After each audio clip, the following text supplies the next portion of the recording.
Good morning and welcome to Take Your Life Back Today show with me, Ralf Friedrichs. Today's topic is going to be, can alcohol kill you? Let's count the different ways. First and foremost, I'm going to give a shout out to Larry Geis from the Geis Academy at 516-485-2741. That's 516-485-2741.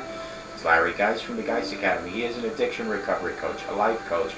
He will help you go from your addiction to your recovery, hand in hand, 24 hours at a time. You will never ever talk about your past. He will only concentrate on today and a better tomorrow. You can Google him at www.odysseyconsultant.org. That's www.odysseyconsultant.org. That's Larry Geis from the Geis Academy. When you call him at 516-485-2741, you tell him that you heard about him on the Take Your Life Back Today show with me, Ralf Friedrichs. GlobalEyeglasses.com, they are focused on saving you money, whether you want to get bifocals or single vision or progressives or transition to photochromatic or polarized or clear or tinted or any type of coating like UV or anti-reflecting coating. Global Eyeglasses can do those glasses at about 70% less than any brick and mortar local place in your neighborhood. You need to go to www.globaleyeglasses.com. You need to give me a text at 631-599-0218 or call me at 844-405-HELP and let me help you with my 30 years experience with optometry. Pick the glasses you want. There's over 1,200 frames, many different styles. Give us a call. Give me a text. I will help you. Let Global Eyeglasses focus on saving you money. Can alcohol kill you? Let's count the different ways. Excessive alcohol consumption, a leading cause of death worldwide. According to the World Health Organization, alcohol kills more than 3 million people each and every year, or one person every 10 seconds. That's amazing. More than the total amount of people dying from AIDS, tuberculosis, and violence. And in the U.S., a new study released by Centers for Disease Control states that excessive alcohol consumption is a leading cause of premature mortality in the United States, with 10% of the deaths in the U.S. each year attributable to alcohol abuse. Additionally, the study claims excessive alcohol use is the fourth leading preventable cause of death in the U.S. since alcohol is legal in most countries and it is often glamorized in popular culture through film, advertising, other things. The dangers represented by the statistics often seem like an abstraction, especially to young people who consider alcohol use to be benign form of fun. Consequently, the question, how can alcohol kill you, is an important one, crucial to any attempt to shift cultural awareness and promote moderation or, when indicated, abstinence totally. According to the World Health Organization, alcohol kills more than 3 million people worldwide each year, which translates to one, again, every 10 seconds. The statistics includes alcohol-related driving fatalities, violence, and health issues arising from excessive alcohol consumption. Because alcohol is legal in most countries, and because, especially in the U.S. and Western culture in the general, is promoted in advertising and glamorized in all films, videos, music. Its dangers are often minimized or disregarded by young people, and the warnings about problem drinking and its consequences are viewed as an admonition of uptight grown-ups. Unfortunately, the facts support the admonitions. So how can alcohol kill you? Well, here, my friends, are a few ways it can and does kill. Drunk driving accounted for 10,000 deaths in 2010. Now, this is going back somewhat, and was over 30% of all traffic fatalities. Acute alcohol poisoning kills over 1,000 people each and every year. Nearly 16,000 people died in 2010 from alcohol-induced liver disease. Over 50% of people who die in fires have high blood alcohol in their blood system. 1/4 of all emergency room admissions, 1/3 of all suicides, and more than half of homicide incidents of domestic violence are alcohol-related. Unintentional injuries related to alcohol consumption cause over 1,800 deaths each year among college students.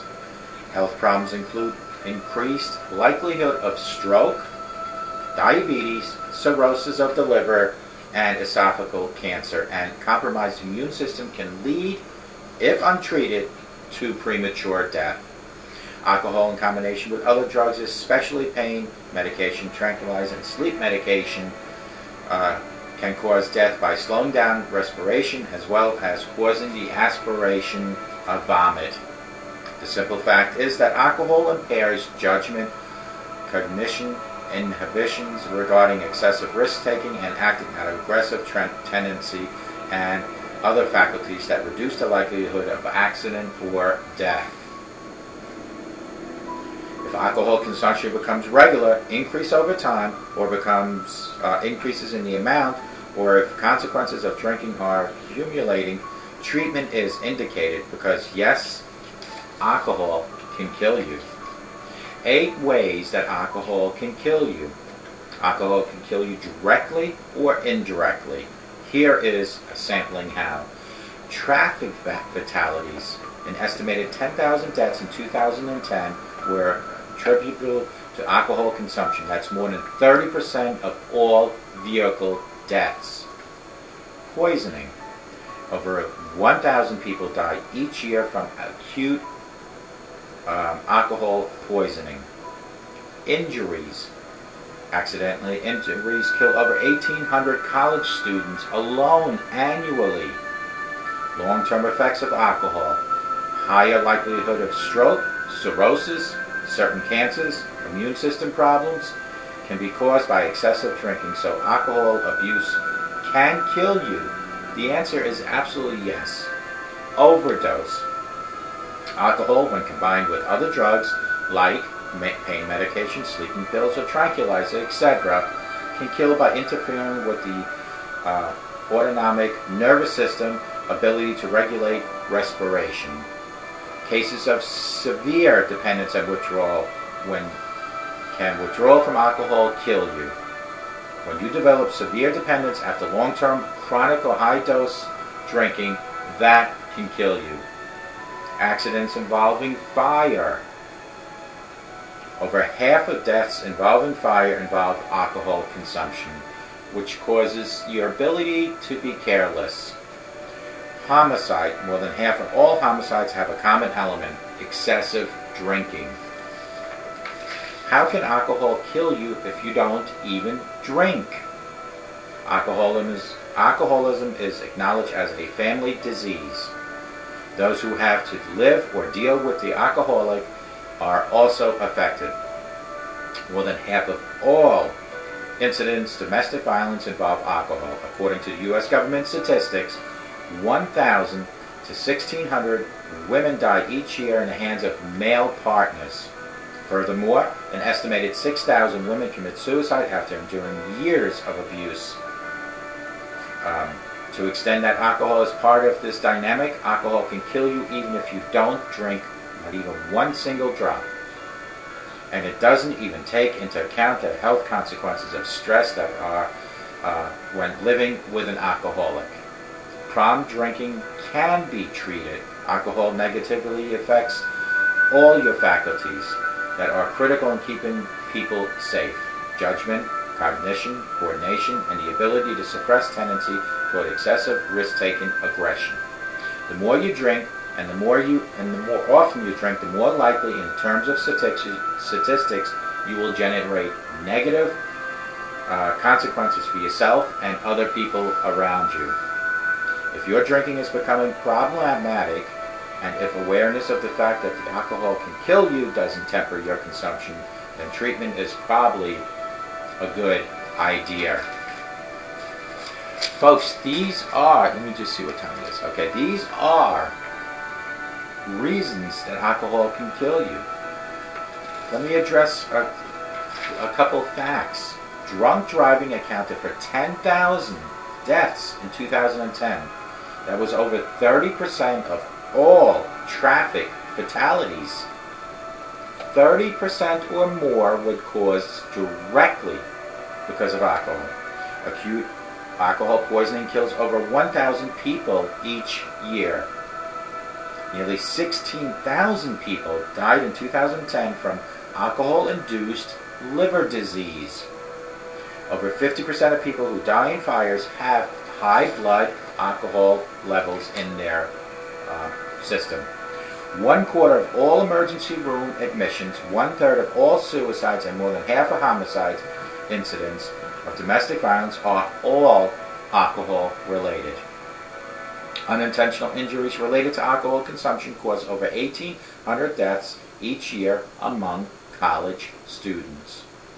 Health problems including increased likelihood of stroke, diabetes, cirrhosis of the liver, esophageal cancer, and compromised immune system can lead, if untreated, to premature death. Alcohol in combination with other drugs, especially pain medications, tranquilizers, and sleep medications, can cause death by slowing down respiration as well as causing the aspiration of vomit. The simple fact that alcohol impairs judgment, cognition, inhibition regarding excessive risk-taking and acting out of aggression tendencies, and other faculties that reduce the likelihood of accident or death. These are 8 ways that alcohol can and will kill.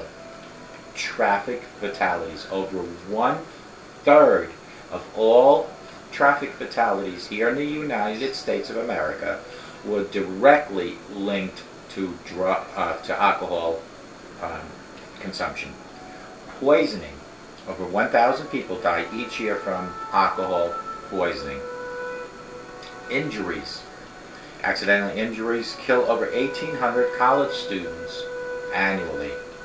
Long-term effects of alcohol. Higher likelihood of stroke, cirrhosis, certain cancers, and immune system problems can be caused by excessive drinking.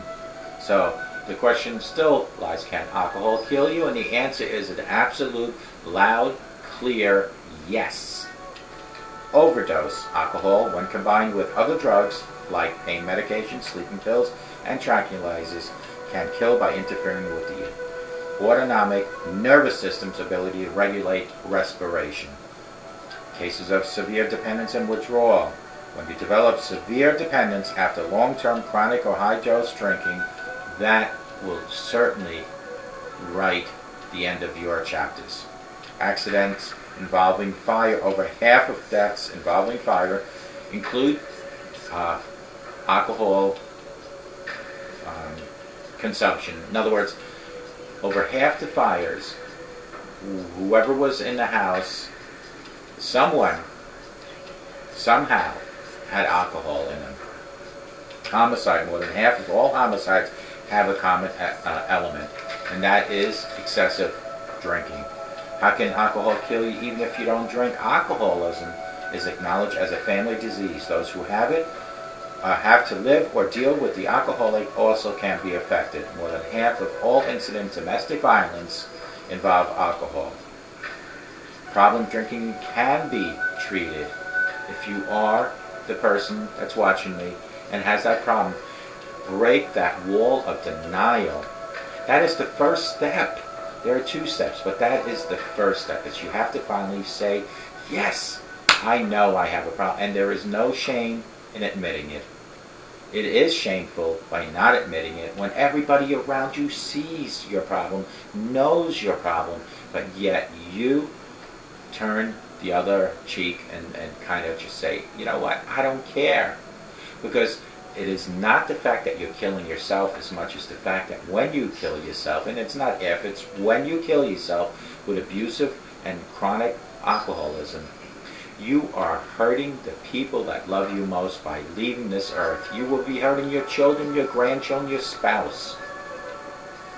Alcohol negatively affects all the faculties that are critical in keeping people safe. Judgment, cognition, coordination, and the ability to suppress tendency toward excessive risk-taking and aggression. The more you drink and the more often you drink, the more likely, in terms of statistics, you will generate negative consequences for yourself and others around you. If your drinking is becoming problematic, and if your awareness of the fact that the alcohol can kill you doesn't temper your consumption, then treatment is probably needed. And treatment is needed now. The other step, because I said there are 2 steps. The first step is breaking that wall of denial. Admit you have a problem. The other step is reaching for your higher power, because in conjunction with your acceptance that you have a problem and acceptance that the higher power can help you realize that the problem needs to be addressed, that higher power will guide and direct you. Carrie Underwood said it best when she sang the song Jesus Take the Wheel, and that applies to all of us in our lives. Let God, let Jesus take the wheel of your life, because we wouldn't be in predicaments that we're in if we were so in control of our own destiny, so in control of our own life. It is our higher power that will help guide and direct you. It is your will and your desire that will help guide and direct you. It is your ability to finally admit you have a problem that will help you guide and direct your new life. If you start thinking things here positive, you will get and reap the positive results. Eliminate the negative thoughts, because the negative thoughts only give you negative results. And remember, folks, that a sober today, I promise you, will give you a better tomorrow. If you practice each and every day of sobriety 24 hours at a time, the next 24 hours you're starting a better day, and you are giving yourself another day on this beautiful earth. Teach your children to say no to drugs and alcohol. Become the role model that you are designated to be by the higher power. Become the hero that the children, your grandchildren see through their little eyes. Lead by example, meaning if you don't want your kids to drink, smoke, and use profanity, don't you start doing that. And if you need to smoke and drink and use profanity, do it on the outside of your own home. Remember, what you put into your children is what you get out of your children. From day one of their precious little lives to 18 when you send them to college, you need to guide and direct them as much as our higher power needs to guide and direct you. To them, you are equivalent to the higher power. They look at you for every little thing. They look at you for positive reinforcement, not for you to constantly yell at them. They're looking at you for advice, compassion, love, and respect. So it's you that needs to do that today. Folks, I hope to God, wherever you might be watching me, that you have a great day and a great weekend coming. But more importantly, I hope and I constantly pray that each and every one in my audience has a sober rest of their lives, and may God bless you.